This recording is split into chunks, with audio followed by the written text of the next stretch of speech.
춘추관 역사상 최초로 시작하는 라이브 방송 청와대 라이브 지금부터 시작하겠습니다.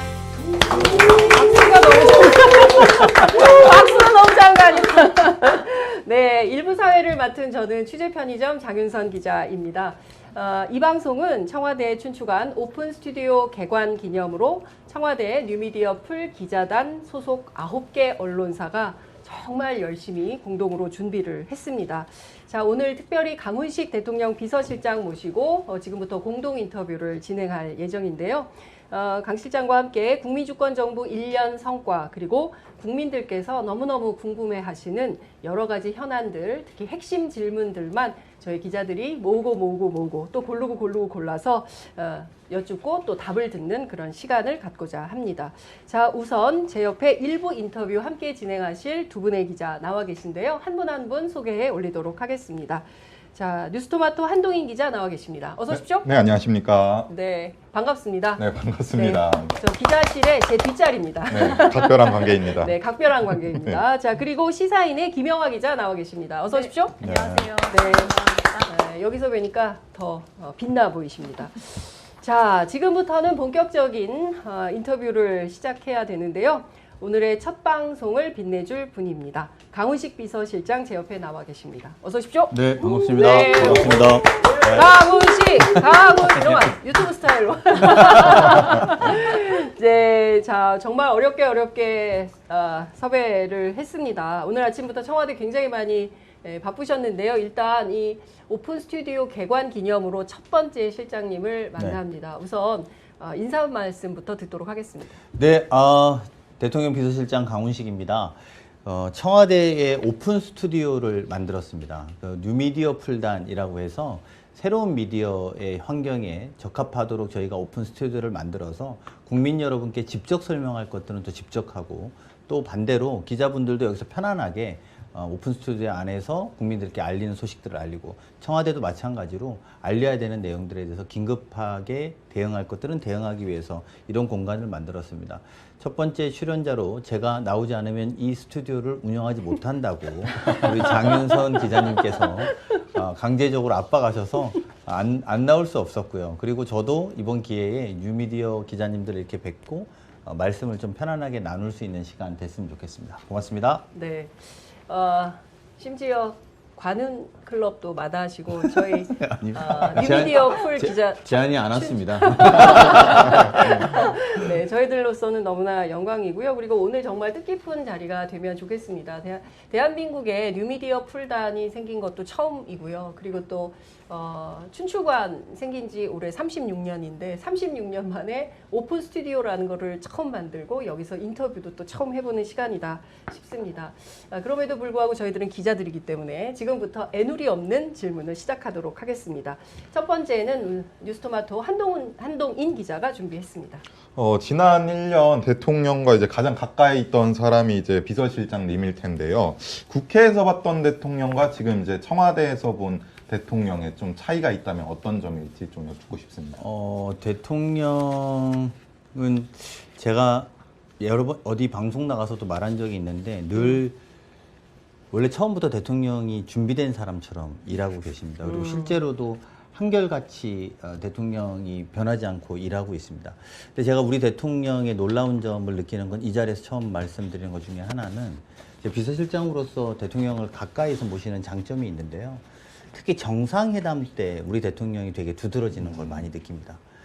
정상회담을 이렇게 저 같은 경우에는 비서실장이니까 소인수 회의도 하고 확대 정상회담도 들어가고 두 분 단독 회담을 제외하고 거의 모든 대통령끼리의 회담에 들어가는데 그럴 때 보면 정말 소위 선진국의 대통령들과 우리 대통령이 어깨를 나란히 한다는 걸 확인할 수 있습니다. 지금 비근한 예로 마크롱 대통령이 우리 대통령한테 묻는 것들 중에 뭐 이런 게 있었습니다.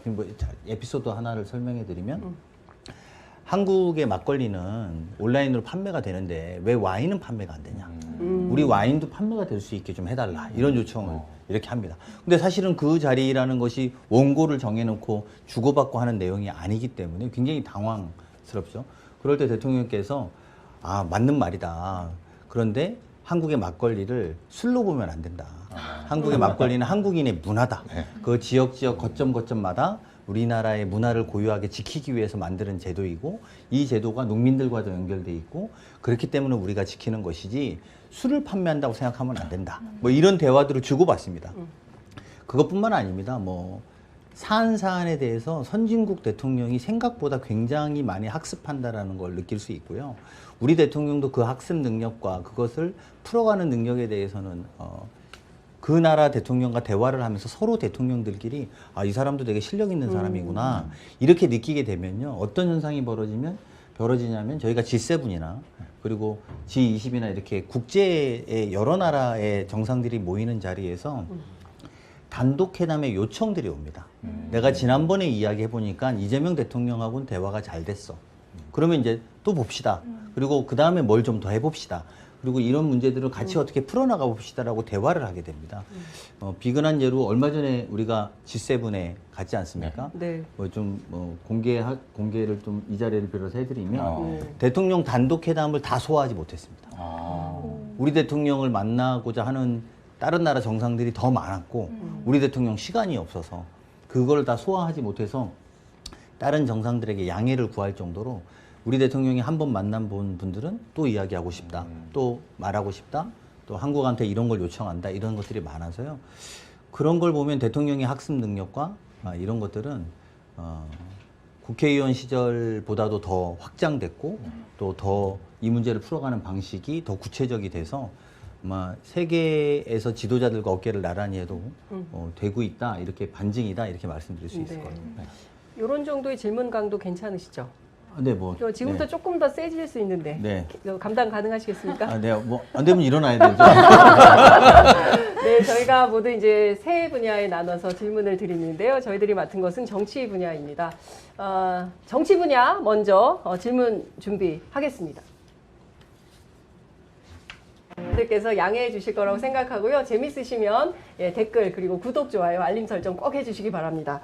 자, 저희 김영화 기자가 또 네. 질문을 준비했어요. 네, 저는 이제 실장님 개인에 대한 질문을 하나 준비했는데요. 저요? 네. 그 이재명 대통령이 초대 비서실장으로 역할을 하신 지도 이제 1년이 이제 넘어갑니다. 근데 다른 이제 비서실장들에 비해서 이번 정부에서 유독 비서실장의 존재감이 크다 이런 평가들도 나오는 것 같은데요. 저희가 또 최근에 그 시사인에서 웹조사를 진행했는데요. 이 향후 진보 세력을 이끌 리더를 묻는 질문에 이 진보층이라고 이제 응답자들이 이 강훈식 비서실장을 가장 적합한 인물로 뽑기도 했습니다. 이 결과에 대해서 좀 어떻게 보셨는지 궁금하고요. 또 이제 과거 정부 사례랑 비교해서 이 비서실장으로 좀 참고하고자 하는 그런 롤모델이 있는지 또 반대로 좀 경계하려고 하는 모습도 있는지 좀 여쭤보고 싶었습니다.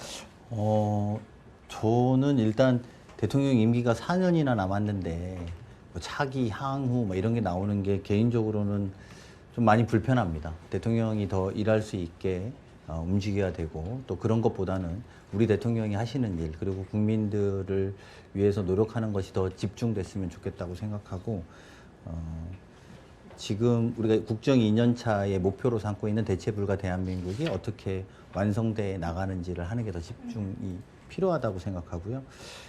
제가 지지가 많이 나왔다라고 하는 것은 대통령님의 인기 그리고 대통령을 현재에서 가까이 그러니까 모시고 있기 때문에 저에게 흐르는 거지 그 이상도 이하도 아니라고 생각하고요. 뭐 경계해야 되는 일이 있다면 그게 제 거로 착각하지 않고 성실하게 일하는 게 제가 경계해야 될 자세라고 생각합니다. 네. 자, 개인 이야기 넘어서 이제는 현안 이야기를 해야 될 것 같은데요. 마이크를 조금 위쪽으로 채워달라는 제작진의 당부가 있습니다. 한동인 기자가 질문을 또 준비했어요. 네, 지금 현재 대한민국 최대 화두라고 하면 지금 단군일에 보지 못한 규모의 투자입니다. 이제 3대 메가 프로젝트를 얘기하는 건데 뭐 새로운 황금 시대라는 얘기까지 현재 나오고 있는데 그럼에도 지난 1년이 비정상의 정상화 시기였기 때문에 앞으로의 개혁 과제도 좀 중요할 것 같습니다. 그래서 국민이 직접 효능감을 느낄 만한 작은 변화는 이제 대통령께서도 얘기하셨던 부분이니까 이런 부분 좀 어떻게 준비하고 계시는지 여쭙겠습니다. 그래서 저희가 이렇게 청와대에서 일하다 보면 마치 많이 개혁이 뭐 좀 안 되고 있는 거 아니냐 이런 질문들을 많이 받습니다. 근데 사실은 저희는 끊임없이 개혁을 위해서 노력하고 있고 또 이후에도 더 노력할 겁니다. 뭐 가령 예를 들면 계엄 선포 절차를 강화하거나 또 헌법에서 국민을 수호하는 군대로 바꿔야 되는 것을 만들기 위해서 이미 군개혁을 시작해서 진행하고 있고요. 자본시장 개혁해서 저희가 생산적 금융을 목표로 주주의 권리를 강화해서 사실은 주식이 뭐 많이 올랐다 이런 부분들도 뭐 말씀드릴 수 있다고 보고요. 의료개혁도 사실은 의대 정원이 사회적 합의로 연평균 688명 정도 늘었습니다. 근데 이게 사실은 다들 뭐가 좀 시끄럽게 뭐가 됐으면 아 그래? 이렇게 할 텐데 아, 벌써 700명씩 매년 더 추가로 뽑는다고? 이게 아마 이거를 보시면서 처음 아시는 분들도 있을 겁니다.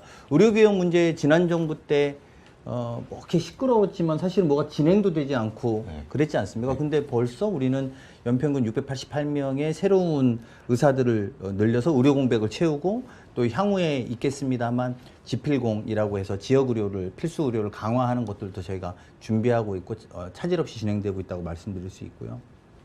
행정 분야도 많이 개혁하고 있습니다. 그래서 공무원의 승진 경로를 다양화하고 또 민간 우수 인재들을 채용할 수 있도록 저희가 준비하고 있고요.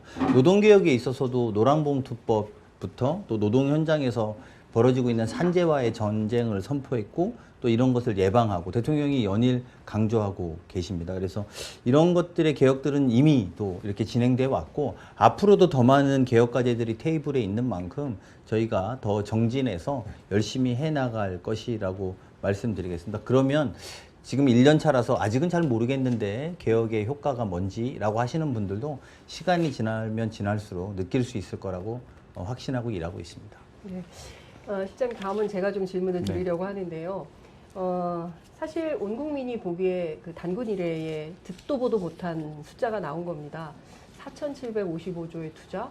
그리고 처음에는 호남 반도체라고 생각했는데 권역별로 전국에 고르게 투자가 됩니다. 그런데 야권에서는 지역 차별이네, 불공정이네, 이제 이런 비판을 하고 있습니다. 무엇보다 상임위 배분 문제 때문에 국회 상황이 매우 안 좋은데요. 정부에서 수많은 입법들을 추진하려면 야권의 도움 없이는 또 어려운 점이 있습니다.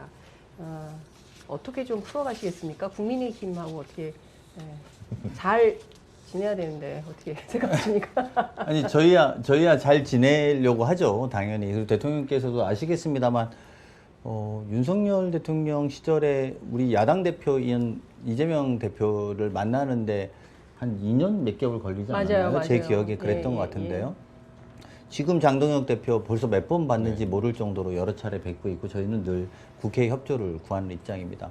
많은 것들이 사실은 뭐 우리가 오늘 반도체와 관련된 또는 지방 투자와 관련된 이야기는 좀 길게 나누기로 하더라도 국회와 관련된 문제들을 어떻게 푸느냐에 있어서 저희는 늘 성심성의껏 대할 거라고 생각합니다. 다만 한 가지, 이번에 대규모 투자는 국내에서 경쟁할 사안이 아닙니다. 여기 대규모 투자 중에 상당 부분은 해외에서 투자를 하겠다는 겁니다, 한국에. 한국에 해외에서 한국에 투자하겠다는 거고, 그건 어떤 결과냐? 한국과 일본 또는 뭐 중국, 말레이시아, 인도 등을 다 놓고 글로벌 기업들이 어디다가 투자를 할까? 근데 한국은 반도체를 만드는 SK와 삼성이 있는데 거기에서 어디다 투자를 할까의 기업의 의사결정이었다는 점입니다. 그건 되게 중요한 포인트입니다. 그래서 저는 이 문제가 그럼 우리가 여기서 정치적인 논란과 논쟁으로 소모적으로 시간을 보내게 된다면 외국인 투자자들이 야, 한국은 시끄러워서 안 되겠다. 투자 걷어가야겠다. 이렇게 말하기 쉬울 수 있는 상황이라는 것을 우리 정치권들도 잘 알고 있다고 생각합니다.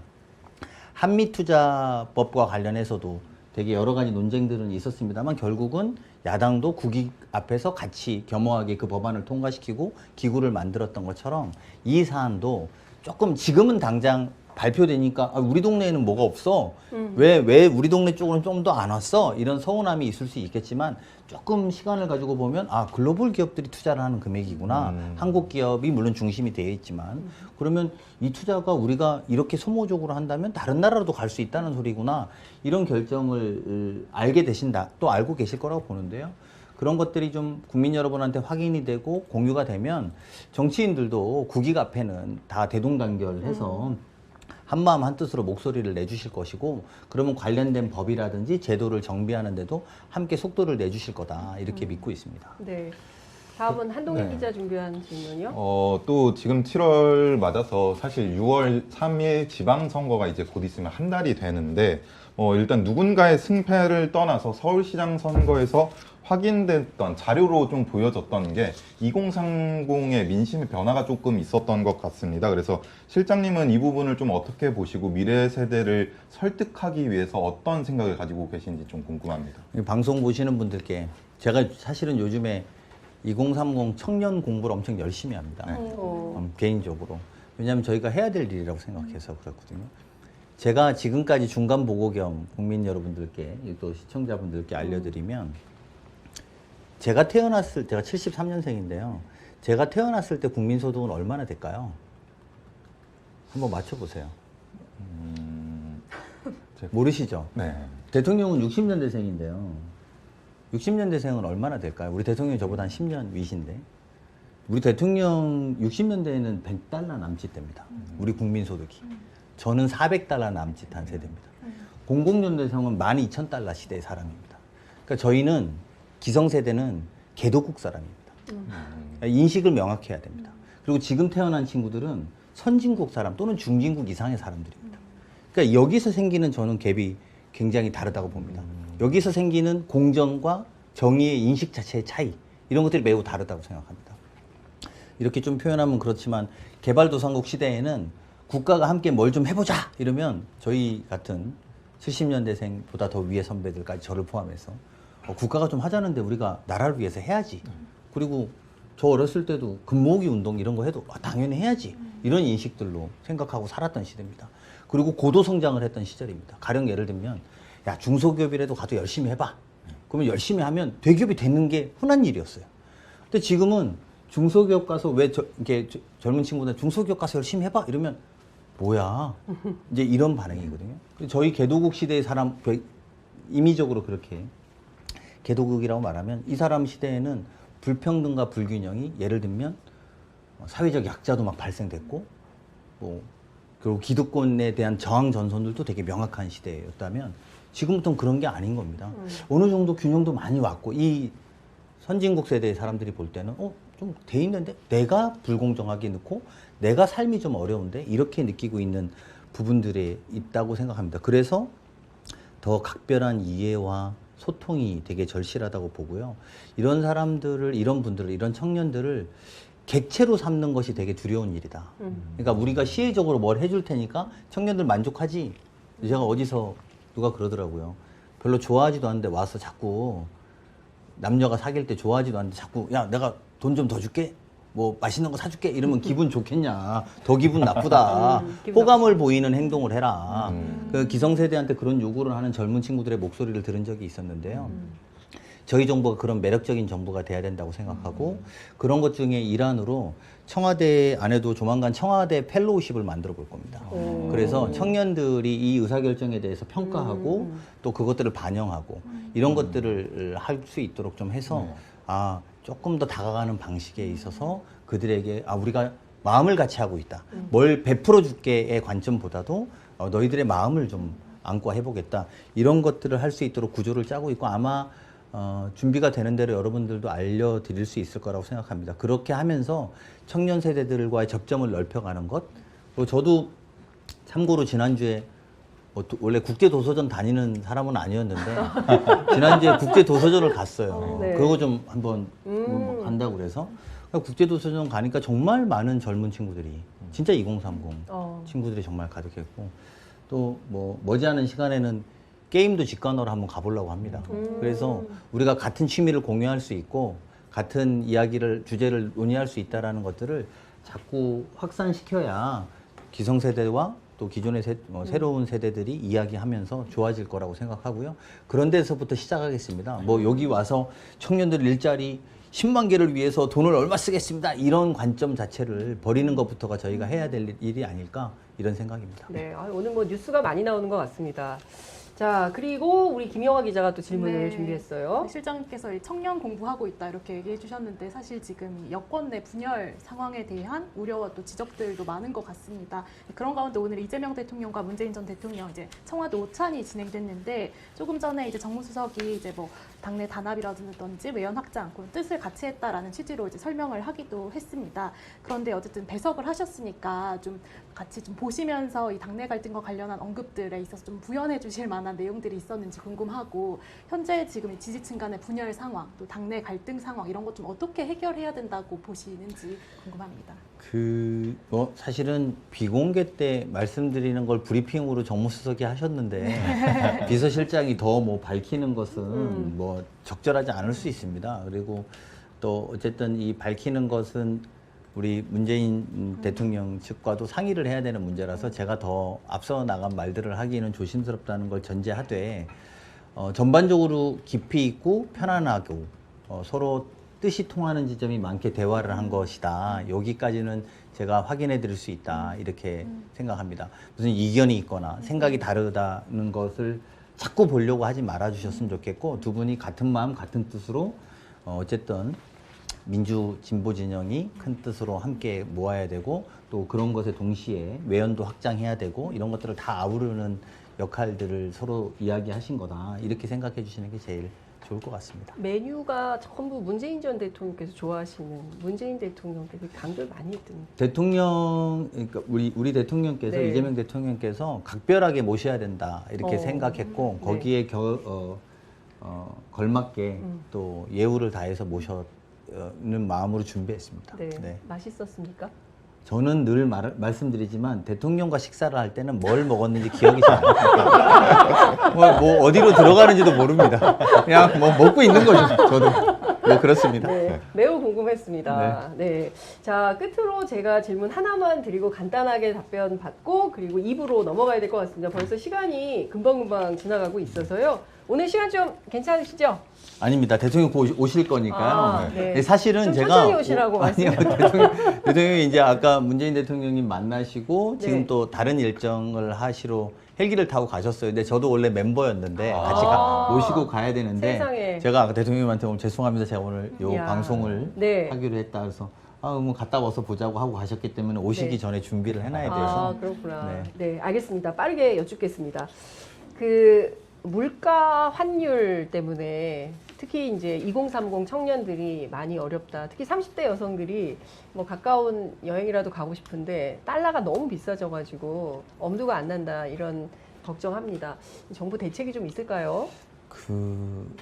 저희가 매일 아침마다 점검하는 게 물가, 환율, 주식시장, 기름 상황, 그리고 그 물가도 제가 지난번에 한번 잠깐 뭐 공개를 했던 적이 있는 것 같기도 한데, 전 품목을 쫙 나열해서 이번 달 상황, 다음 달 상황, 석 달 후 상황을 매일 놓고 물가가 여기 조금 인상될 것 같다. 그러면 왜 오르는지, 그리고 그 오르는 거에 따른 대책은 무엇인지 이걸 다 점검하고 있습니다. 이게 비상경제 상황 점검회의에서 나오는 건데요. 사실은 저희가 그렇게 점검하고 물가를 인상되는 걸 누르고 눌러도 기본적으로 일어나고 있는 여러 가지 외부적 변수, 즉 중동 전쟁으로 인한 외부적 변수, 그리고 석유류의 물가 인상들을 사실 물리적으로만 누르기는 쉽지 않습니다. 물론 석유 최고가 제도를 저희가 해서 누르고, 그 누른 것이 조금 떨어지려고 하니까 이제 지금 전쟁이 일시적으로 중단됐기 때문에 떨어지려고 하니까 더 낮춰서 서민들과 중산층의 부담을 줄이고 있는 노력들을 하고, 거기에 따른 점검들을 계속하고 있습니다. 심지어 물가가 100원 오르면 여기에 기름으로 오르는 금액은 왜 이게 100원이냐, 33원이 아니라 이를테면 왜 100원이냐, 이것까지 따져서 확인하자, 이런 것까지 저희가 하고 있습니다. 그래서 물가가 오르는 기간이니까 올라도 되는 분위기에서 슬쩍 올리는 걸 찾아보려고 전 부처에서 그런 것들을 챙기고 있는 상황이고요. 아마 제가 그 OECD 엠바고 때문에 자세하게 말씀은 드릴 수 없습니다만, 내일 OECD에서 한국 경제 보고서가 아마 나올 겁니다. 거기에 보면 국제사회 기준으로 한국이 얼마만큼 대응하고 있다라는 것을 아마 평가해 놨을 텐데요. 아마 한국 경제에 대해서는 잘하고 있다라는 평가가 주를 이룰 것으로 보입니다. 네. 근데 물론 또 그 중에서도 나쁜 것만 찾아서 쓰시는 분들도 계시지만 전체적으로는 긍정적인 보고가 있을 거라고 생각이 들고요. 오르고 있죠. 환율도 좀 더 잡아야 된다고 생각합니다. 그게 저희들의 의지의 범위를 벗어나는 것도 있습니다만, 최대한 어려움들을 같이 극복하는 마음으로 노력하고 있다는 보고 말씀을 좀 드리겠습니다. 네. 왜 전혀 피곤하지 않으신 채 1년을 보내셨는지 오늘 활동하신 내용을 들어보니까 이해가 간다라는 생각이 좀 듭니다. 저희들 지금까지 정치, 민생 중심으로 이야기를 나눠봤고요. 이어지는 2부에서는 외교안보를 비롯해서 사회 분야 주요 현안을 중심으로 강훈식 실장의 생각을 들어보도록 하겠습니다. 2부는 굿모닝 충청의 최영규 기자, 그리고 뉴스공장의 박형광 기자, 시민언론 민들레의 김성진 기자가 함께합니다. 여러분 잠시만요. 어디 가시지 마시고요. 그 사이에 구독, 좋아요, 알림 설정 눌러주시고 함께해 주시면 너무너무 감사하겠습니다. 잠시만요.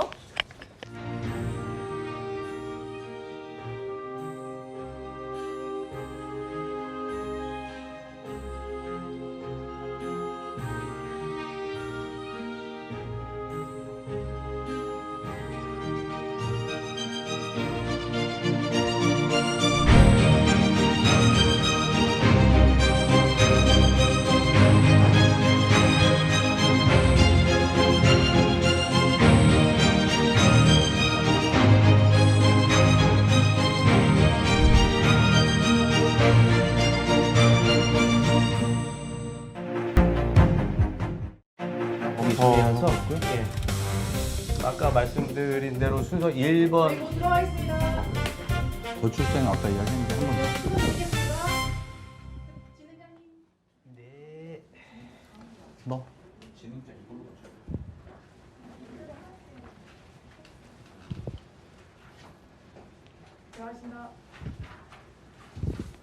네. 장윤성 기자의 마이크를 넘겨받은 2부의 사회를 맡은 굿모닝 충청의 최영규 기자입니다. 자, 오늘 방송은 청와대 뉴미디어 풀단이 9개사가 준비를 했는데요. 줄여서 뉴미풀, 청와대 역사상 처음으로 오픈 스튜디오에서 방송을 하게 됐습니다. 자, 오늘 함께할 기자분들 소개해드리겠습니다. 제 옆에는 뉴스공장 박형광 기자 자리했습니다. 네, 안녕하십니까. 겸손인들다 뉴스공장의 박현광 기자입니다. 제가 뉴미풀단에서 막내를 맡고 있습니다. 네, 막내. 그렇게 보이지 않죠? 여러분? 자, 그 옆에 중간 보스급 되는 미 시민언론 민들레 김성긴 기자 자리했습니다. 네, 안녕하세요. 민들레 김성진 기자입니다. 저는 뉴미풀의 귀여움을 담당하고 있습니다. 오, 귀여운 이런 분위기구나. 네, 이런 분위기구나. 네, 이런 분위기로 바꿔보도록 2부는 좀 하겠습니다. 분위기가 다르죠? 아, 네. 자, 2부 주제는요, 외교, 안보, 그리고 사회부장입니다. 말로 들으면 굉장히 이제 어렵고 딱딱할 것 같은데요. 저희는 아주 재밌고 쉽게 진행을 해보도록 하겠습니다. 참고로 제 나이를 말씀드리면 우리 비서실장님과 동갑입니다. 실장이 한 말씀 해주시죠. 네. 뭐 동갑, 네, 감사합니다. 반갑다 친구야. 반갑다, 친구야. 네, 네. 이렇게 또 편안하게 진행을 또 해보도록 하겠습니다. 자, 첫 번째 질문, 안보, 외교 안보부터 가도록 하겠습니다. 우리 비서실장님 한 10번이나 갔다 오셨을 텐데 그동안 성과가 많이 있었던 것 같아요. 그 질문을 박성광 기자가 해주셨습니다. 순방 10번 이재명 정부에서 대통령께서 갔다 오셨는데 사실 뭐 저도 같이 동행을 하다 보면 이게 위상이 굉장히 많이 달라졌다. 네. 그리고 성과도 상당하다라는 느낌을 받는데 사실 그 순방이라는 것 자체가 그 외교적 성과가 그대로 국민들에게 체감되기가 좀 어려운 것 같아요. 그래서 일각에서는 너무 많이 나가는 거 아니야? 뭐 이런 얘기를 하시는 분도 계신데 그런 좀 괴리, 간극을 좀 어떻게 외우실 수 있을까? 네, 좀 답변 부탁드립니다. 일단 이게 순방에 뭐 이게 저의 그냥 해석으로 보면 두 가지가 있습니다. 하나는 이제 저희가 공격적으로 생각하는 순방들이 있습니다. 그러니까 저희가 성과가 필요하고 저희가 그 나라와의 관계를 통해서 만들어야 되는 게 있고 또 방어적인 것들도 있습니다. 우리가 나가지 않아도 만나신다는 분들이 많으신 편입니다. 네. 특히 특히 우리가 계엄 이후에 이재명 정부 이후에는 우리나라 대통령을 만나겠다는 분들이 굉장히 많은 편입니다. 그래서 아까도 제가 잠깐 말씀드린 것처럼 국제회의나 G7이나 G20 가면 대통령의 시간 잡는 것이 과거에 우리나라 대통령들은 뭐 가령 예를 들면 강대국 대통령하고 사진 한번 찍으려고 기다렸다가 그쵸. 그거 한 칸 찍어서 뭐 신문에 대대적으로 보도했다면 지금은 우리 대통령을 만나겠다는 분들이 굉장히 많습니다. 그런 면에서 대통령에 대한 방어적으로 요구되는 것들도 굉장히 많다. 이거 좀 전제해야 될 것 같고요. 대통령과 저희들의 생각은 외교로 성과를 만들어 보자라는 목표를 내부적으로 좀 갖고 있습니다. 과거의 의전 중심의 외교, 그리고 소위 말하면 본인들의 어떤 행사 중심의 외교, 이벤트 중심의 외교가 아니라 실제로 국민의 삶에 도움되는 외교를 만들어 보겠다는 목표를 갖고 있습니다.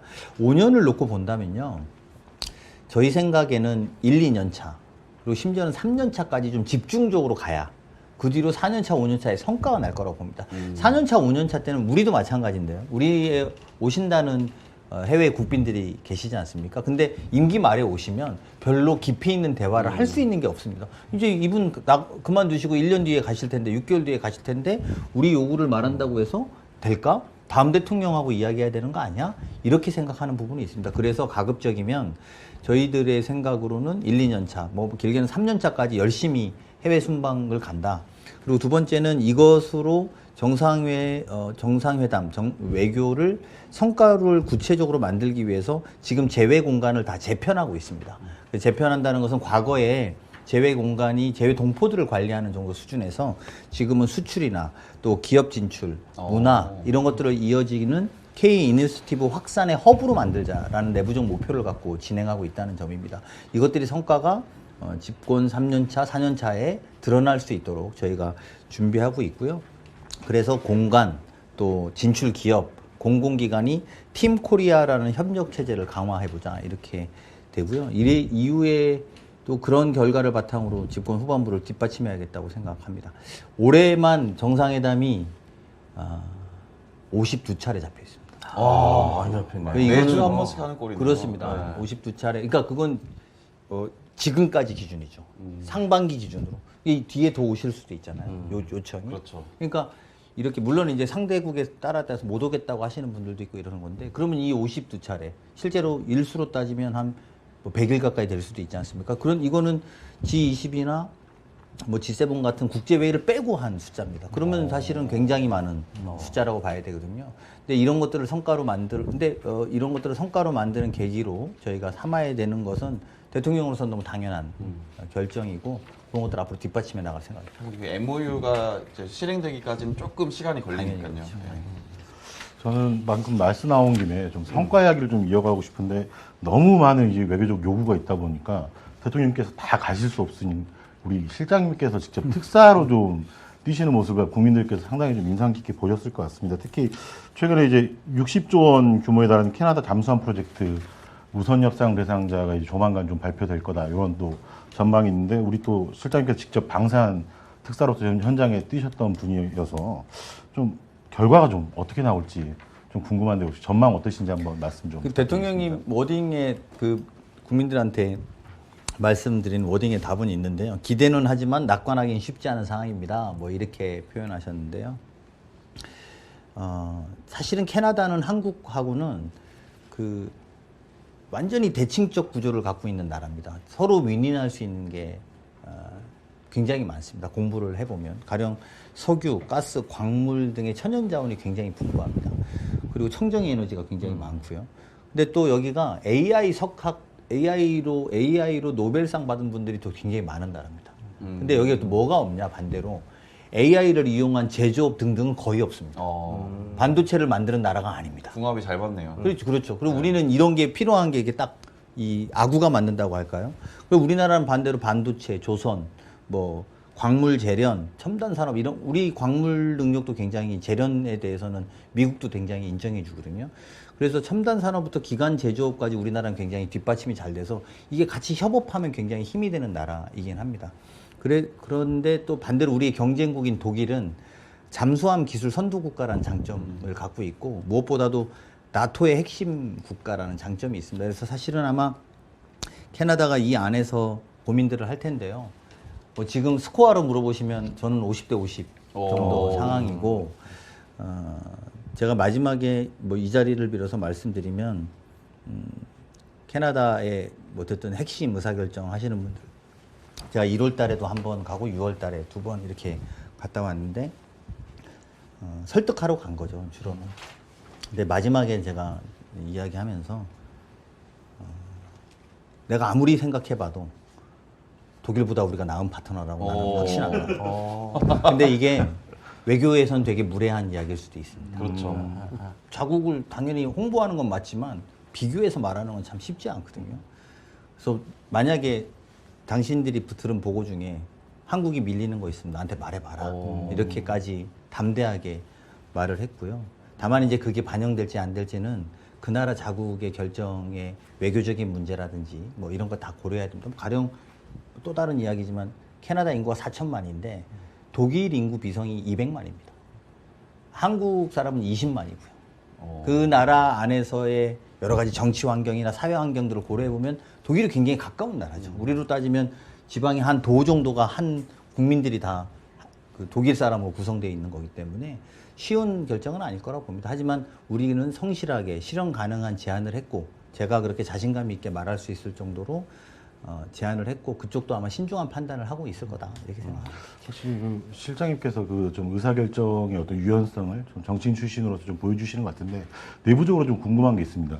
저희도 사실은 이제 우리의 의사결정이 또 방법이 있지 않겠습니까? 외교와 관련돼서 이제 최근에 이제 국가안보실 인사가 좀 바뀌셨어요. 그래서 송기호 3차장님이 새로 배치되시고 하면서 전통적인 좀 외교 관료 중심의 안보실보다는 좀 균형이 바뀌었다 이런 좀 해석들이 있는데 이걸 가지고 뭐 일부 언론 보도나 아니면 이제 보수 언론에서는 가끔 뭐 동맹파 자주파 이런 좀 프레임을 가지고 좀 해석을 하는 것 같은데 실제로 실장님께서 보시기에 대통령께서 1년간 그 외교안보와 관련돼서 현안을 조정하는 어떤 관점을 좀 어떤 거에 좀 중점을 두고 계셨다고 보는지 좀 아니 뭐 이거를 저는 그 우리 안보와 관련해서 동맹파 자주파로 자꾸 이렇게 나누는 게 매우 우리의 현재 외교 환경에서 되게 이격돼 있는 것 같습니다. 그러니까 저희는 둘 다 필요하죠. 저희는 당연히 한미 동맹의 역할도 우리는 필요하고 또 한편으로는 자주적으로 남과 북이 대화해야 된다라고 하는 인식들은 저희들은 늘 갖고 있죠. 이걸 이격하려고 여기 인사가 한두 명 바뀌면 야 이제 자주파가 하나 봐. 여기 한두 명 바뀌면 야 이제 이게 동맹파인가 봐. 이런 식으로 프레임을 만드는 거 아닌가라는 생각이 듭니다. 저희 대통령도 그러시지만 통일부 장관하고 외교부 장관의 생각이 다를 수 있고 그런 것들을 취합하고 조정해 나가는 게 우리 국가안보실이고 우리 안보실장님은 그런 역할에 충실하게 조정해서 잘 하고 계시기 때문에 그 인사를 바탕으로 해서 너무 해석하는 것은 좀 과도한 해석일 수 있다 이런 생각입니다. 대통령은 국민파죠. 그게 오늘 하나 바뀌었다. 대통령은 국민파다. 자, 이제 외교 안보에서 사회 문제로 좀 주제를 좀 바꿔보도록 하겠습니다. 대한민국의 미래에 관련된 가장 큰 사회 이슈는 아무래도 저출산 문제일 것 같습니다. 몇 년 전까지만 해도 전 세계적으로 우리나라 한국의 출산율이 0.72%라고 해서 대서특필이 됐었는데요. 그 이재명 대통령께서 취임 1주 전 기자회견에서 저출산의 가장 큰 원인은 희망이 없다는 것이라고 뽑으셨습니다. 자, 아이 낳아서 기르기도 힘들고 또 그 아이가 행복하지 않을 것 같다라는 거에 대해서 공감을 하셔가지고 이재명 정부에서는 이거를 중요한 과제로 해결하겠다고 했는데 지난 1년 동안 어떤 결과가 있었는지. 그러니까 그 우리 공무원인 충청에서 방송 시작하기 전에는 즐거운 분위기로 하이톤으로 하게 해달라고 저한테 그렇게 말해놓고 본인이 정작 가장 제일 무겁고 어두운 주제를 말하면서 재밌게 말해봐 약간 이런 느낌을 이게 뭐 어쩔 수 없네요. 네네 어려운 주제죠. 그리고 쉽게 바뀔 수 있는 문제도 아니잖아요. 저출생 문제가 근데 물론 역대 어느 정부보다는 조금 좋아지긴 했는데 그게 저희가 잘했다고 생각하지는 않습니다. 지금 지금 아이들을 많이 낳는 세대가 또 많은 세대입니다. 나이가 많고 그런 자연적인 현상 때문에 저희가 좀 더 소위 저출생이 0.76까지 갔다가 지금 0.98, 90 뭐 이 정도까지 왔을 겁니다. 저희는 이제 마음으로는 1 좀 넘어보자 막 이런 마음이지만 그게 쉽게 된다라고 낙관하지는 않습니다. 그리고 저희가 잘해서 그렇다고 생각도 안 하고요. 아직 부족하다고 생각하고 인구 구조에 대한 우려를 깊이 공감합니다. 그리고 어떤 의미로 보면 이 구조에 대해서 순응할 준비를 해야 되는 건 또 한편으로도 필요한 건 아닌가? 그러니까 고령화가 되고 또 구조가 쉽게 아이를 낳지 못하는 어쨌든 사회적 편차에서 자 우리 아이를 낳는 구조를 만들어 주세요 라는 것도 한 축에 있지만 또 한 축으로는 이 사회가 계속 갔을 때 우리가 어떤 구조로 재편하고 소위 잠재 성장률을 올릴 것인가. 이게 잠재 성장률이라는 게 어쨌든 젊은 세대들이 많이 태어나야 오르는 지점들도 있거든요. 그래서 그런 것들을 어떻게 해야 할 것이냐 이런 걸 고민해야 될 것 같습니다. 이 부분에 아마 올해와 내년에서 나올 소위 초과 세수라는 부분을 많이 집중해야 된다라고 저희는 인식하고 있습니다. 그래서 젊은 세대들이 조금 더 나은 미래 세대들이 좀 더 나은 환경에서 뭐 꼭 출생률을 높이는 게 답은 아니지만 그들에게 적어도 미래가 보이고 희망이 보이는 세상을 만드는 역할을 하는데 저희가 역할을 해야 되는 것이고요. 아까도 제가 잠깐 말씀드린 것처럼 시혜적으로 뭘 하기보다도 같이 공감하고 교감하고 있고 이 정부가 그런 것에 민감도 있게 대응한다라는 것을 만들어가는 것이 중요하다고 보고 실질적으로 피부로 느끼는 이렇게 정책 이런 게 이제 우리 국무위원 중청에서 물어보시는 게 국회에서 이제 쉽게 까는 방식이거든요. 실질적으로 느끼게 한 게 뭐 있어요? 이렇게 하잖아요. 아니 저는 그렇게 안 들었어요. 아니 저출생 문제가 그렇게 쉬운 게 아니에요. 이렇게 말할 수도 없잖아요. 그래서 꾸준하게 오랫동안 지속적으로 사회적 체질과 대응을 변화시키면서 다행인 것은 초과 세수라고 하는 재원이 있기 때문에 그 재원들을 민감도 있게 대응하겠다 이렇게 말씀드릴 수 있을 것 같습니다. 그래서 저희가 이제 마지막 질문을 제가 좀 드려야 될 것 같아요. 금방 가시네요. 네. 네. 그 아니 좀 시간이 또 뒤에 네. 3부가 남아 있기 아, 때문에 3부도 있습니까? 마지막 너 오늘 시간 여유가 아니, 있으시나요? 아닙니다. 아니, 있으시면 재밌는 더 질문 하고요. 네, 있으시면 더 아니, 하고요. 재밌는 질문 해드릴게요. 저희가 눈치껏 마지막 질문 하려고 하는데 이제 마지막 질문인 만큼 우리 실장님의 자랑 타임을 좀 할 수 네. 있는 질문을 좀 드리려고 합니다. 이게 왜 제가 나왔다고 해서 괜히 자랑할 수 있는 기회를 드리는 게 아니고 네. 실제로 내치와 관련해서도 실장님이 일을 너무 잘한다. 기자들의 평가가 거의 맞습니다. 하나같이 좋고 그리고 국민들께서 느끼기에도 사실 강훈식 실장이 해외 나가면 뭐든지 가져온다.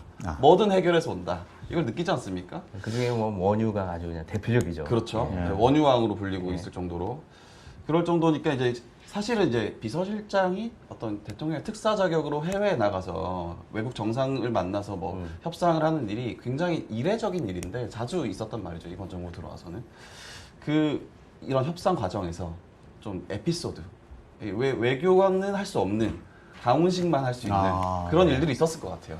에피소드를 좀 소개해 주신다면 어떤 게 있을까요? 많이 있죠. 자랑할 게 많으시군요. 아니 에피소드니까 그건 네. 정말 많죠. 많은데 뭐 정말 그걸로만으로도 책을 한 권 쓸 수 있을 정도로 많습니다. 특히 이제 중동과 관련돼서 네. 그런 것들이 많은데요. 뭐 어디 보도에 좀 난 내용을 좀만 공개해드리면 처음에 우리 대통령의 첫 번째 국빈 방문지가 UAE였습니다. 맞습니다. 근데 그때 제가 칼둔이라고 하는 그 전에 저희가 G20에서 대통령이 UAE가 칼둔을 우리는 한국 특사로 정할 거다. 한국은 누구냐 이렇게 말하니까 대통령께서 난 비서실장이다 이렇게 이야기를 하셔서 제가 특사가 됐어요. 그랬는데 이제 대통령이 첫 방문지가 UAE여서 제가 그때 방문했을 때 UAE의 칼둔 행정청장이 대통령 오신데 우리가 뭘 준비하면 좋겠냐 이렇게 물어봐서 제가 우리 국민들이 계엄과 내란으로 너무 자존심을 많이 상처받았다. 대한민국 국격이 너무 상처받았다. 그래서 그 국격을 회복했다라는 국제사회에 신호를 보내줬으면 좋겠다. 이렇게 이야기했죠.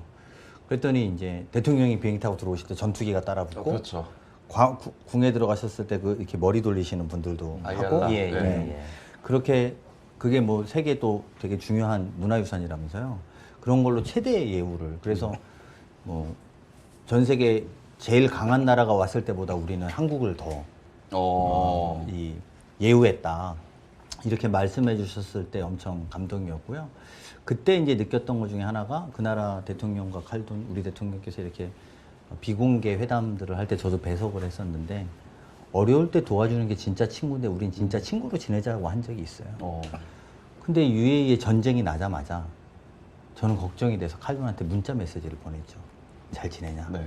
우리 뉴스만 틀면 UAE가 폭격당하는 게 나온다. 그랬더니 괜찮다, 나 잘 있다.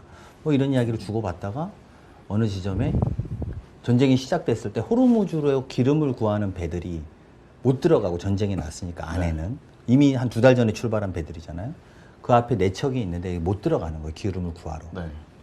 그래서 산업부에서 보고가 왔는데 산업부 장관 측에서 보고가 기름을 못 구하는 배들이 그 앞에 들어가지 못하고 있다. 그리고 우리가 하루에 이만큼 배럴을 2천만 배럴을 쓰는데 이걸 채워야 된다. 근데 그쪽에서 UA에서 응답을 안 한다 이렇게 연락이 온 거예요. 그러니까 할 수 있으면 뭐 제가 굳이 안 가도 되겠죠. 그래서 대통령님한테 이제 말씀을 드렸죠. 말씀을 드리니까 대통령님은 그럼 가보세요. 아 근데 전쟁이 났다는데 괜찮을까요? 걱정하셔서 근데 뭐 사실은 거기서 대통령한테 아 무서워서 안 가려고 뭐 그럴 수도 있잖아. 그래서 네 가보겠습니다. 네. 그래서 갔어요. 갔고 도착해서 UAE 대통령을 만났는데 UAE 대통령께서 제가 이제 뭐 이렇게 왔는데 뭘 도와줄까 이렇게 물어보셔서 우리 배가 이만저만해서 내 책이 저기 있다 못 들어가고 있다. 근데 이 사람들이 기름을 가져갔으면 좋겠는데 호르무즈 밖에 있는 푸자이라 항을 통해서라도 가져갔으면 좋겠다 이렇게 말씀을 드렸더니 너는 전쟁을 뚫고 온 우리 한국은 전쟁을 뚫고 온 우리의 가족인데 어떻게 내가 너한테 그런 말을 안 된다고 할 수 있겠냐. 우리 사이엔 그런 말 하지 마라. 그러면서 대한민국은 넘버원 프라이어리티다. 거기서 그렇게 말씀하시죠. 그러면서 배 4척뿐만 아니라 UAE 배 3척을 추가로 거기다 보냈겠다. 그래서 그 배 3척이 같이 온 겁니다. 그게 7척이. 그렇습니다. 그래서 그러면서 우리나라의 비축유로 UAE가 같이 쓰던 것도 있는데 그것도 한국에서 써라. UAE 기름. 이래서 그때 이제 2,400만 배럴, 뭐 1,800만 배럴 나왔던 배경이 그렇습니다. 뭐 그럴 때 이제 되게 그러니까 그런 메시지 있잖아요. 어려울 때 와준 친구가 진짜 친구다. 그러고 나서 뭐 사실은 너무 뭐 그 전부터 사실 협력은 되게 잘 되고 있었는데요. 그런 에피소드가 아라비안 문학처럼 한다스가 있습니다만 아쉽네요. 오늘 천일야 중에 하나 들었네요. 사실 그 옆에서 보면은 강훈 실장이라는 사람의 그 친화력이 정말 좋다. 친화력 갑이다라는 생각이 드는데 그게 UAE에도 통하나 보네요. 네, 그래서 저는 너무 감사해서 나오면서 근데 그 전에 한국에 칼둔이 왔을 때 공개조상에서 훈식이 형이랑 잘해 이야기하겠다고 해버리는 바람에 그 칼둔이 UAE 대통령을 아버지처럼 생각하거든요. 그래서 제가 형님이라고 할 수가 없잖아요. 우리 기준으로는 족보가 꼬여가지고. 아버지. 그래서 제가 삼촌이라고 불러도 됩니까? 그분의 답변이 더 멋있었습니다. 제가 삼촌이라고 불러도 됩니까? 그랬더니 네가 그렇게 말만 하는 거로도 난 심장이 뛴다. 이렇게 말씀하셔서 제가 그러면 지금부터 한국의 비서실장이 아니라 삼촌의 조카가 한국의 비서실장이 하는 겁니다. 이렇게 말했더니 그분이 막 웃으면서 그래 무슨 막 이렇게 하셨던 기억이 있습니다. 지금도 그러면 문자 메시지 같은 거 보낼 때 대통령하고는 하진 않고요. 칼둔이랑은 뭐 자주 합니다. 그렇군요. 사실 오늘 시간만 좀 많았다면 강훈식 비서실장의 매력을 막 더 많이 듣고 싶은데 다음 시간에 아라비안 나이트 100 이어서 하도록 하겠습니다. 자, 이거 외에도 뭐 사회 분야의 뭐 대기업과 중소기업과의 관계, 가불 간의 관계 막 이런 복잡한 문제들이 많은데요. 다음 시간에 또 저희가 그 이야기를 나눠보도록 하고요. 또 해주실 거죠? 저희하고 방송을요. 네. 또 재밌게 하려고 해요. 약속해주셨습니다. 언제가 될지 모르지만 한 달 안에 꼭 해주시기 바라겠습니다. 그리고 저희 2부 외교 안보 사회 분야는 여기서 마치겠고요. 곧이어 3부의 경제 분야 이어지게 있는데요. 요즘 최대 이슈죠. 환정사상 최대 규모 대한민국 대도약 3대 메가 프로젝트에 대한 이야기. 고발뉴스 이상호 기자, 뉴스핀 김미경 기자, 3프로TV 이주호 기자가 함께 하도록 하겠습니다. 잠시 후에 계속됩니다. 네, 여러분 안녕하십니까. 3부 진행을 맡은 고발뉴스 이상호 기자입니다. 여러분 어떠세요?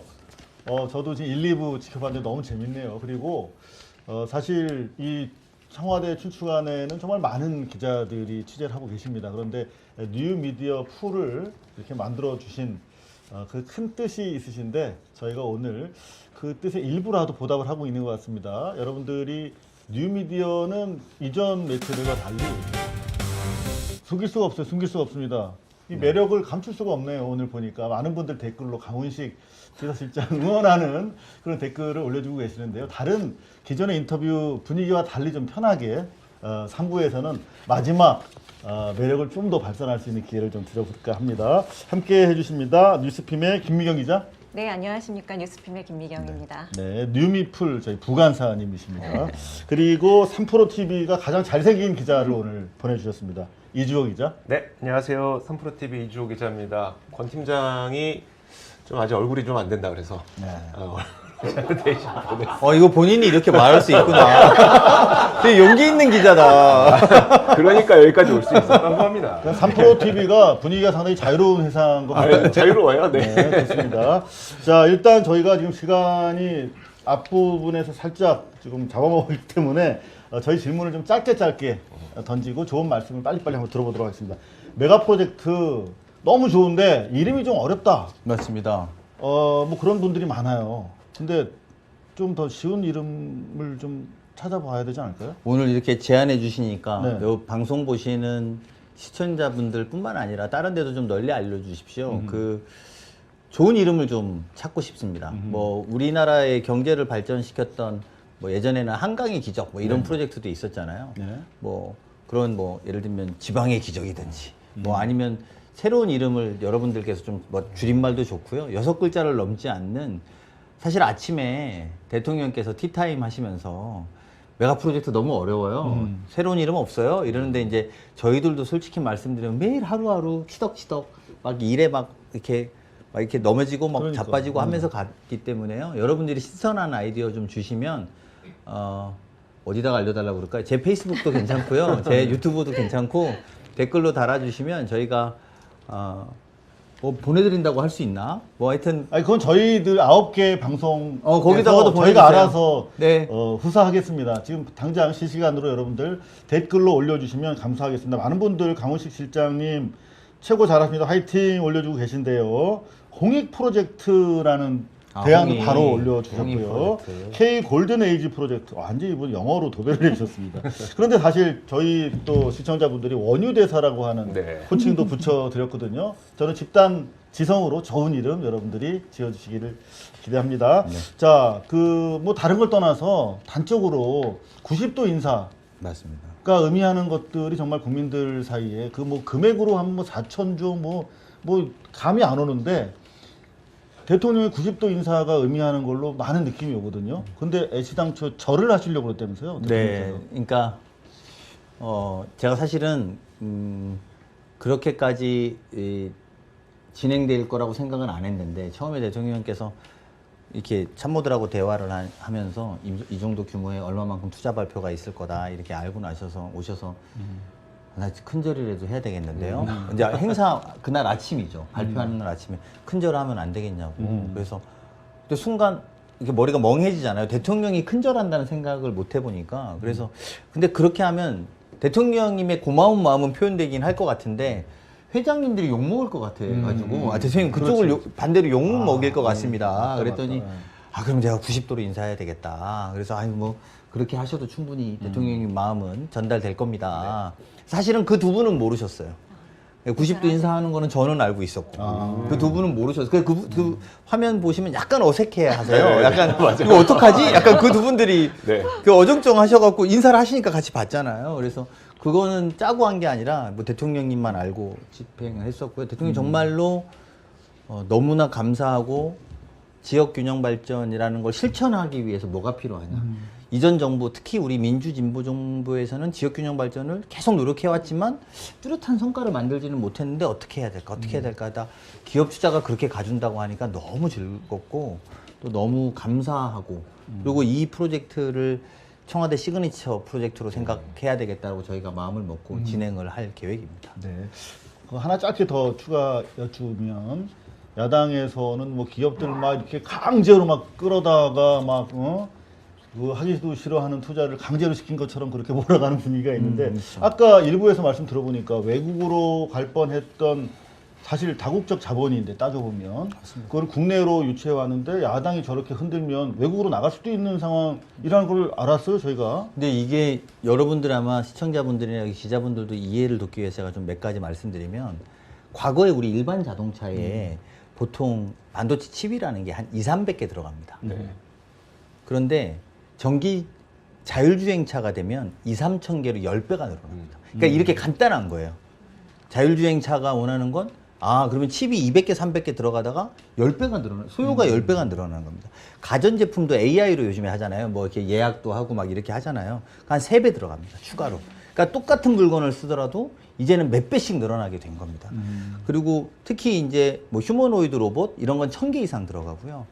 그래서 이게 당장 한 4, 5년 뒤까지 지금 저희가 반도체, 메모리 반도체 시장이 2284억 불 정도 되는데 30년까지 딱 5년 만에 8194억 불 정도로 4배로 급속도로 성장합니다. 네. 제가 요거 관련해서 하나만 말씀드리면 83년도부터 삼성전자가 반도체 사업을 시작했거든요.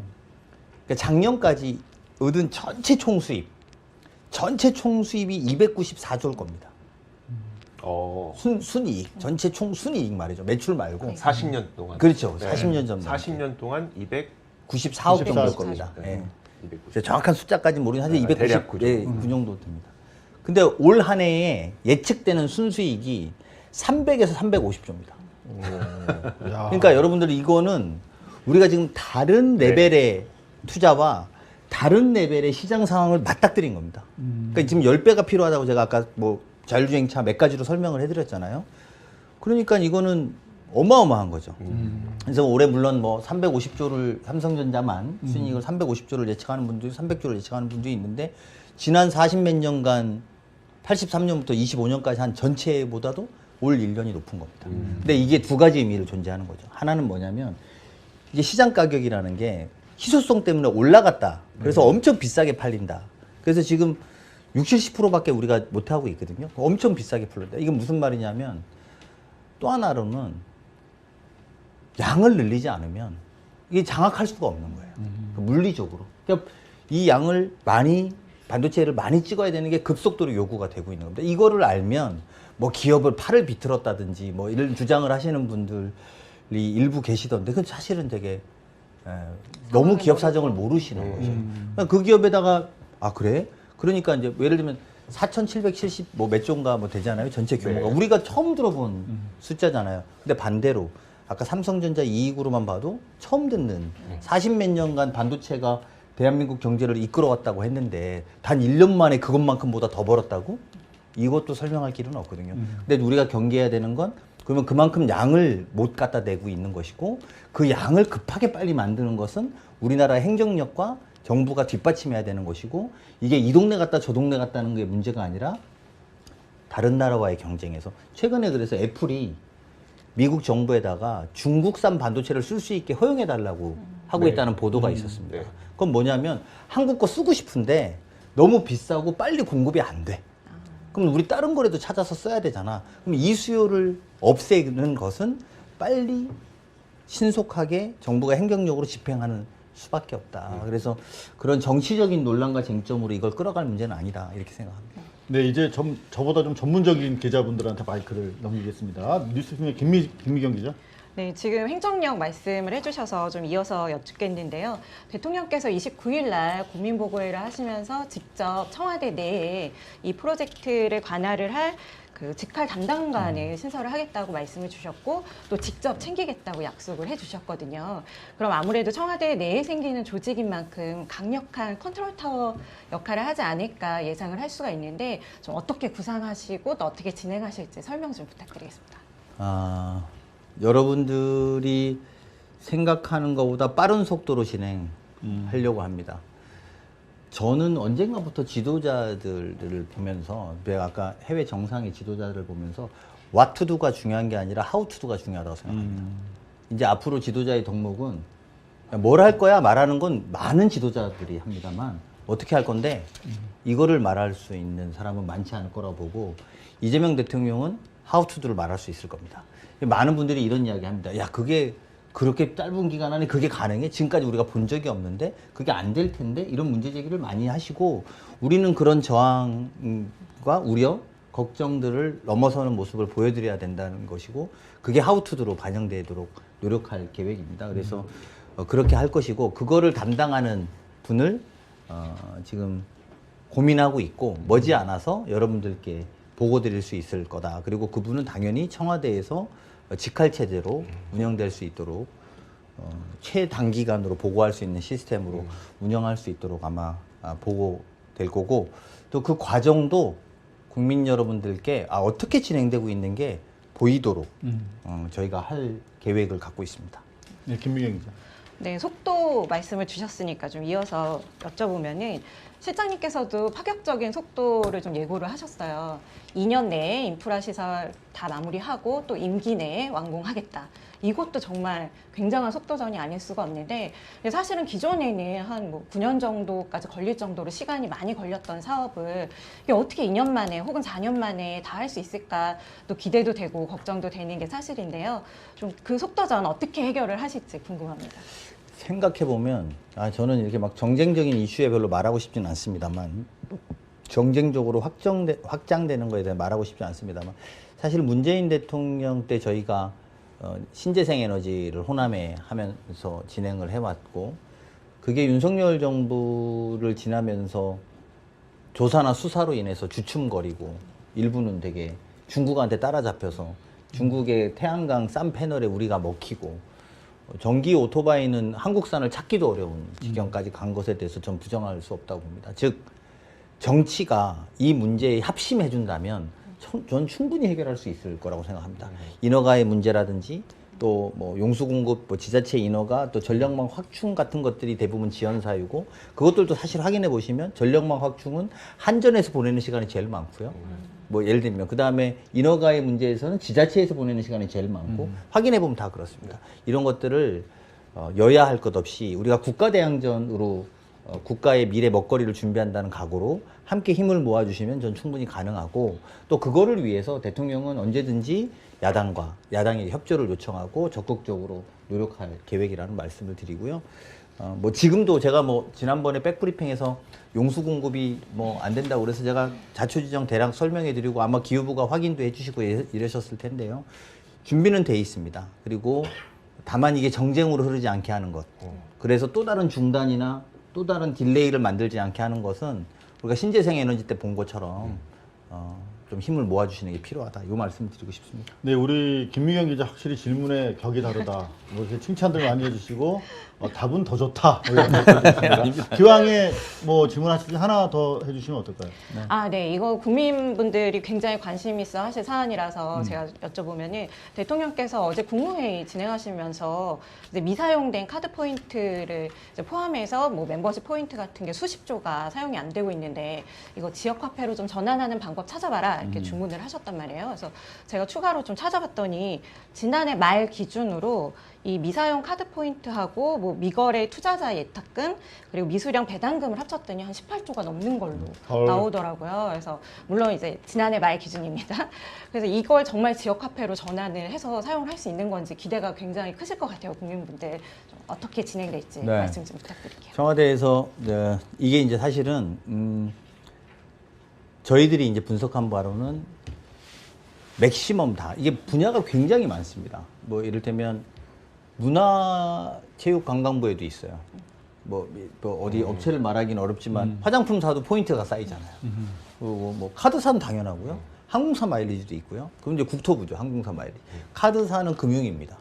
그래서 이제 저희가 대통령님한테 보고 드릴 때는 대통령님이 국무회의에서 말씀해 주셔야 될 것 같다. 왜냐하면 이게 전 부처에 관할돼서 너무 많은 돈들이 숨어 있고 이게 매년 생기는 게 저희가 추정해 본 걸로는 이게 확인한 걸로는 아직 한 8, 9조까지는 나왔고요.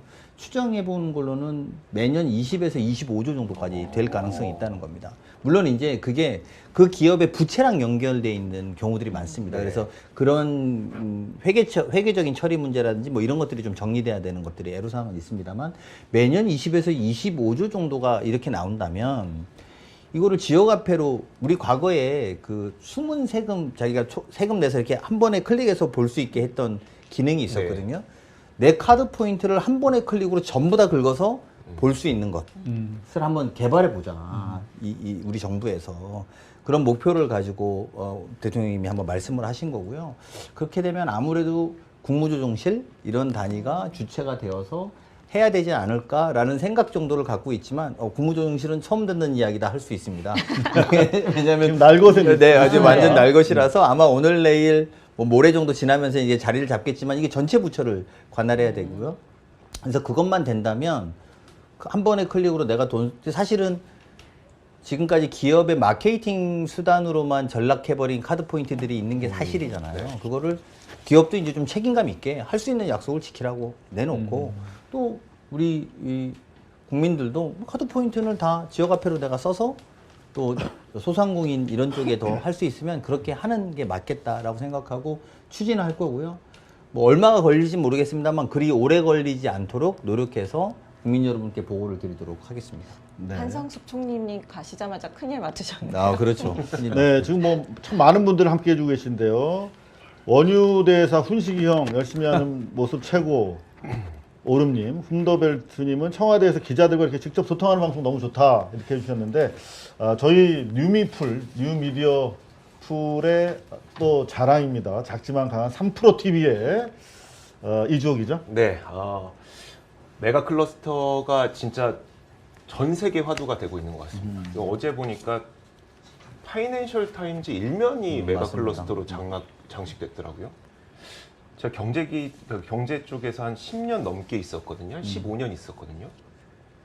외신에서 그 정도로. 우리나라를 일면에 내놓는 일이 거의 없습니다. 그래서 굉장한 관심인데 왠지 저는 이 모습을 일면에 있다는 건 결국 각국 정부들의 그 수반들도 다 볼 거잖아요. 그럼 그 수반들이 과연 무슨 생각을 했을까? 맞습니다. 라는 걸 딱 하면 내가 만약에 트럼프라면 저거 우리 거 가져와야 돼.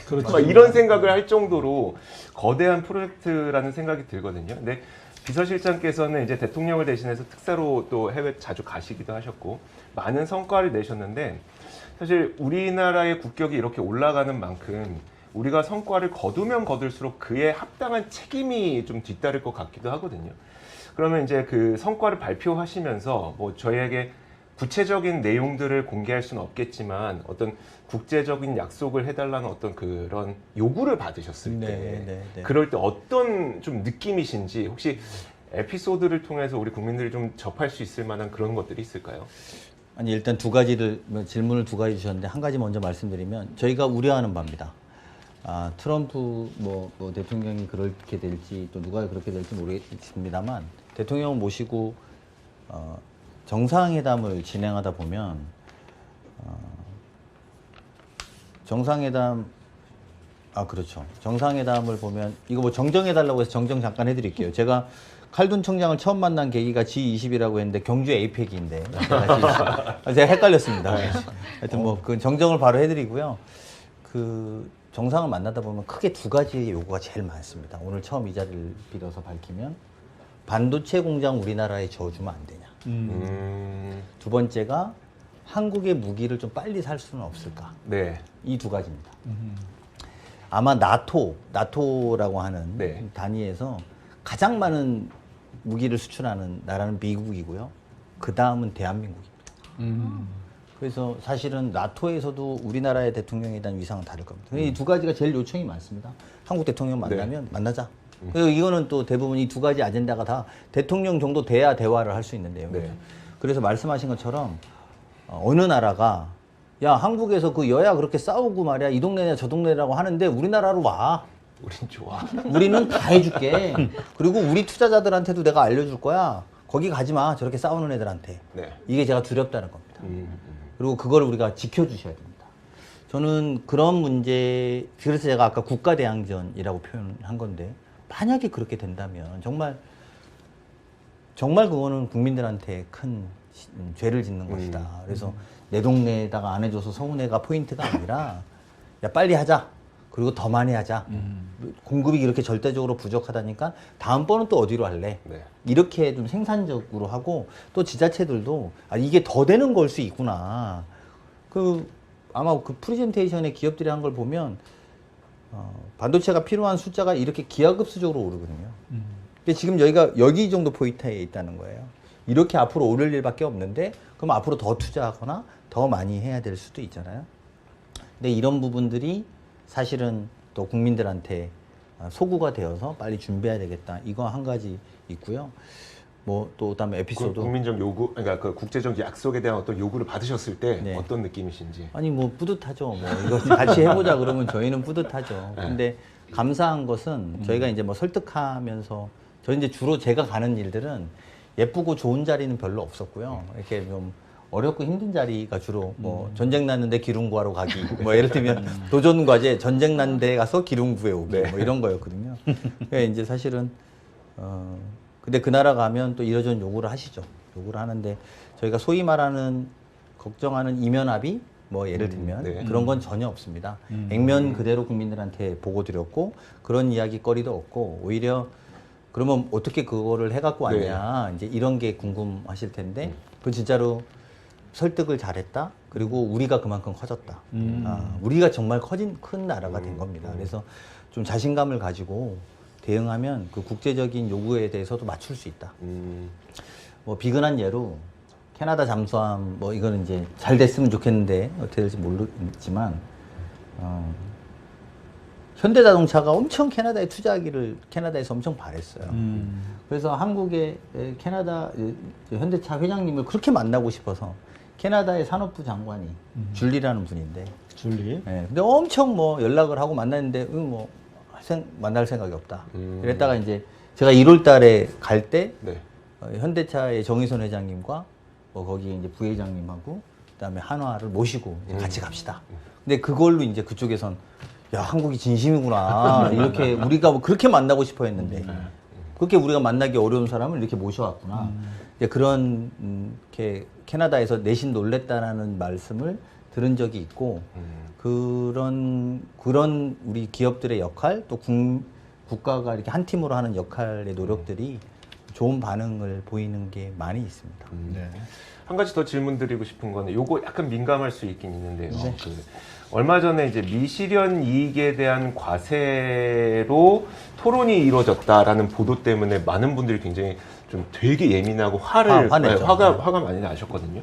물론 저희가 이해하기로는 이제 지금까지 지금 과세를 하고 있는 소득별 따로 과세, 그러니까 별개 과세로 하는 것이 아니라 우리가 만약에 포괄적 과세, 그러니까 모든 손익을 다 따져서 포괄적으로 과세를 할 경우에 그러면 이게 그 이익과 손실이 나는 시차가 존재하다 보니까 거기서 발생할 수 있는 실현되지 않은 이익은 어떻게 처리해? 라고 하는 논의를 하다 보니까 이런 얘기가 나온 걸로 저희는 이해를 하고 있긴 합니다만 아무래도 여기에서 많은 국민분들께서 그 민감하게 반응하실 수밖에 없는 거는 정부가 또 세금 거두려고 한다라고 하는 인식이 있을 수밖에 없는 것 같거든요. 얼마 전에 이제 그러니까 지금도 계속 진행되고 있지만 초과 세수에 대한 이야기도 세금을 더 걷겠다가 아니라 사실은 기업들이 워낙 잘하다 보니까 자연스럽게 늘어난 세수를 어떻게 활용할 것인지를 논의하자고 하는 거잖아요. 근데 이것도 이렇게 민감하게 반응할 수밖에 없는 건 결국 정부가 세금을 더 걸으려고 하는 것 같아라고 하는 어떤 각인된 어떤 게 있는 게 아닐까. 그 각인인지 가짜 뉴스인지는 따져봐야 되는 문제인데. 그러면 이제 결국 이재명 정부의 그 증세에 대한 입장이 어떠신지 좀 말씀해 주세요. 사실관계로만 명확하게 말씀드리면 일단 그 토론회 이후에 들었습니다. 저희가. 네. 그러니까 무슨 말씀인지 아시겠죠? 저희가 토론회를 그 뒤에 그런 일이 있었어? 사전에 모르셨나요? 전혀 네네. 몰랐던 내용이죠. 그러니까 이제 저희가 무슨 계획이 있었으면 뭐 그런 것도 알고 그럴 텐데 네네. 전혀 뭐 그리고 국회에 있는 그 많은 토론회를 청와대가 뭐 알고 있거나 막 그렇지는 못합니다. 의원님들 한 분이나 또 이거는 아마 한 6, 7분하고 뭐 양대 노총뿐만 아니라 시민사회단체가 같이 열린 토론회였던 걸로 제가 뒤에 들었습니다. 네. 워낙 많은 분들이 화내셔서 그래? 그게 뭐지? 약간 이렇게 확인했던 있는 대로 말씀드리면 그런 거고요. 저희는 뭐 지금 어떤 정부든 마찬가지일 거라고 봅니다. 증세 자체는 매우 부담스러운 일이고 정부의 입장에서는 쉽게 선택할 수 있는 문제는 아닙니다. 그리고 지금 정책적 수단으로서 그렇게 쉽게 논의하고 뭐 풀어갈 문제는 아니다. 그래서 그런 문제에 대해서는 신중하게 고민하고 있지 이런 방식으로 국회에서 막 이렇게 해봐라 이런 방식으로는 지금까지 논의한 적은 없다. 이렇게 말씀을 드리겠습니다. 네, 지금 뭐 참모분들께서 좀 빨리 끝내야 된다고 좀 약속된 시간을 살짝 저희가 오버하고 있습니다. 아니 괜찮습니다. 그만큼 이제 해주실 말씀이 많으신 분입니다. 많은 분들 함께 하시면서 강 실장 얼마나 더 발전할지 기대된다. 아닙니다. 원유대사 인물보다 실력이 더 낫네요. 뭐 이 정부 너무 든든해요. 이게 많은 분들 댓글로 소통해 주셔서 감사한데요. 저희가 뉴미디어 풀을 만들어 주시고 이렇게 또 오픈 스튜디오까지 준비해 주신 만큼 저희 뉴미디어 9개에서 앞으로 더 막중한 책임감을 가지고 더 많은 정말 소통을 해 나가야겠다라고 생각이 됩니다만 그래도 오늘 오픈 스튜디오 첫날인데 정말 많은 특종을 오늘 암암리에 사실은 던져주셨습니다만 하나만 더 한번 요청을 해볼게요. 마지막으로 짧게. 지금 메가 프로젝트 많은 분들이 무슨 댓글로 한올 프로젝트 뭐 계속 이름을 장명해주고 계신데 어찌됐든 간에 메가 프로젝트 향후에 추가로 또 예정인 대규모 프로젝트가 있다는 설이 있던데. 일단 뭐 요거 두 가지로 말씀을 하나 드릴게요. 아까 제가 상황은 다 설명했습니다. 그러니까 일반 자동차 2, 300개 들어가던 게 이제 자율주행 좀 2, 3천 개 들어가면 차 한 대에 필요한 게 10배씩 칩이 필요해지는 상황입니다. 그 생산 능력이 늘어날 수밖에 없고 만약에 대한민국 전체뿐만 아니라 자율주행 차가 얼마만큼 빠른 속도로 전파되느냐도 또 달려 있는 거죠. 그래서 이거는 기업들도 예측하기 어려운 겁니다. 그래서 기업마다 약간의 온도 차이도 있습니다. 심지어 뭐 SK는 막 뭐 엄청 뭐 이렇고 뭐 삼성은 뭐 엄청 이렇고 이렇게 입장들이 조금씩 다릅니다. 그래서 저희도 이게 얼마만큼 어디까지 갈지 모르겠다. 제가 즉 바꿔 말하면 반도체가 지금까지는 슈퍼 사이클이라는 표현으로 썼습니다. 그래서 이 사이클이 내려가면 다시 꺾여 내려가고 그다음 또 그러면 이제 좀 어려울 때는 국가 경제도 약간 좀 주춤해졌다가 다시 사이클이 오면 이렇게 됐던 거잖아요. 그게 83년부터 지금까지 총 수익으로 얻은 게 293조고 올 한 해에 350조인데 이 사이클의 규모와 볼륨이 커진 거죠. 그리고 두 번째는 실제 이게 사이클이 생길 거냐는 의문입니다. AI 시대에. 다운이 없다. 아니 그러니까 그건 판단의 영역이죠. 모르는 거죠. 그러니까 판단의 영역이죠. 왜냐하면 이 저장 장치가 계속 필요할 거야 라고 하면 메모리를 계속 늘려가야 되는 거잖아요. 근데 아니 잊혀질 권리를 저장 장치에게도 주자. 예를 들어서 AI가 그렇게 되면 줄일 수도 있겠죠. 그래서 이 문제는 좀 다른 영역입니다. 즉 이 투자가 그래서 저희는 그렇게 표현하는데 완전히 지금까지와는 차원이 다른 투자 규모들이 벌어지는 거고 우리도 한국 경제에 대해서 그런 인식을 가져야 된다. 네, 지금은 그런 상황이라는 것이 저희들의 판단이고요.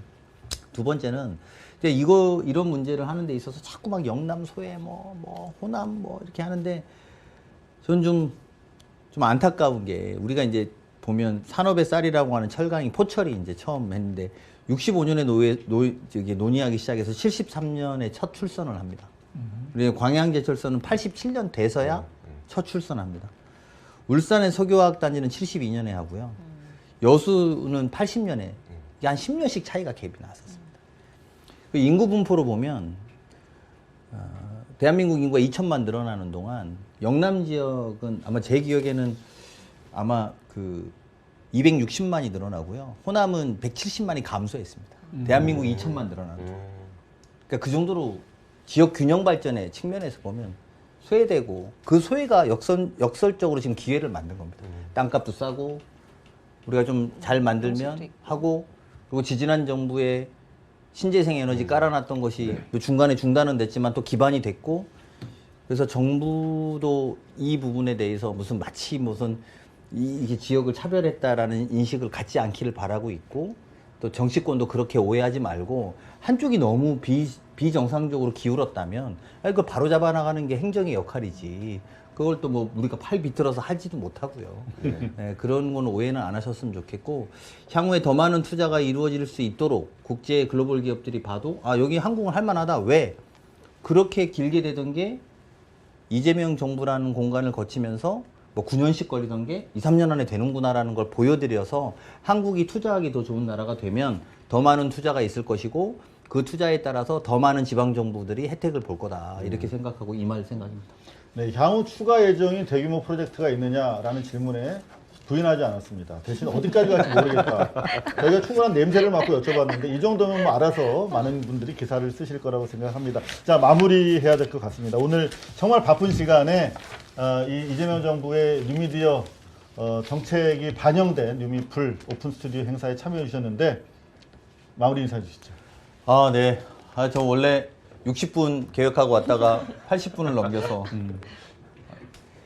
그 국민 여러분들한테 드리고 싶은 말씀은 예전의 미디어 환경하고 지금 미디어 환경이 확실히 달라진 것 같습니다. 일이 생기면 옛날에는 그 다음날 그날 저녁에 우리가 소위 말하는 조판을 보면서 다음날 무슨 보도가 날 거라고 준비했다면 지금은 그 일이 생기면 1시간 안에 심지어는 30분 안에 보도가 나오고 확산이 됩니다. 물론 언론인들도 그렇기 때문에 되게 신중하게 보도해 주셔야 될 거라고 저희는 생각하고 있고 가짜뉴스도 그만큼 빠르게 확산되고 또 저희 입장에서 보면 저희가 하려고 하는 의도가 덮여질 때도 되게 많아서 안타까울 때가 많습니다. 하지만 반대로 이런 공간을 통해서 더 긍정적이고 또 정부가 잘하고 또 격려받고 또 필요하면 지적도 하시는 공간이 생기기 때문에 조금 더 여러분들과 가까워지고 조금 더 진실된 또 투명한 보도가 이루어질 수 있도록 협조하고 노력하겠습니다. 다시 한번 오늘 이렇게 저를 불러주셔서 감사하고요. 저 원래 재밌는 아이인데 재미없게 말씀만 드리고 오늘 가서 재밌었습니다. 죄송하게 생각합니다. 하여튼 네, 이렇게 불러주셔서 다시 한번 감사드립니다. 네, 감사합니다. 감사합니다. 이게 사실 시사 뉴스를 하면서 댓글이 이렇게 풍성하고 더 해줘요, 재밌어요, 감사합니다, 이런 정부, 이런 비서실장 처음이 아닌가 싶습니다. 우리 오늘 강훈식 비서실장을 첫 손님으로 해서 앞으로 뉴미디어 풀 청와대 라이브 계속될 것을 약속드리고요. 마지막으로 대통령 춘추관 현장 담은 많은 이제 프로그램들을 오늘을 기점으로 해서 9개사가 각자 또는 힘을 합쳐서 많은 프로그램들을 이제 성취해 낼 것입니다. 프로그램 예고 영상 마무리하면서 여러분들 인사 올리도록 하겠습니다. 시청해주신 여러분 대단히 감사합니다. 감사합니다. 대한민국이 마주한 중요한 이슈, 정치, 경제, 사회, 우리 사회의 핵심 현안을 진단합니다. 논쟁을 넘어 정책을 논하고 해법을 제안하는 시간. 입법이 필요한 과제를 깊이 있게 분석하고 각 분야 전문가들의 다양한 시각으로 실현 가능한 정책 대안을 모색합니다. 뉴스핌의 새로운 시작, 새로운 무대. 이제 청와대에서 함께합니다. 뉴스핌 이슈 터미네이터 인 청와대.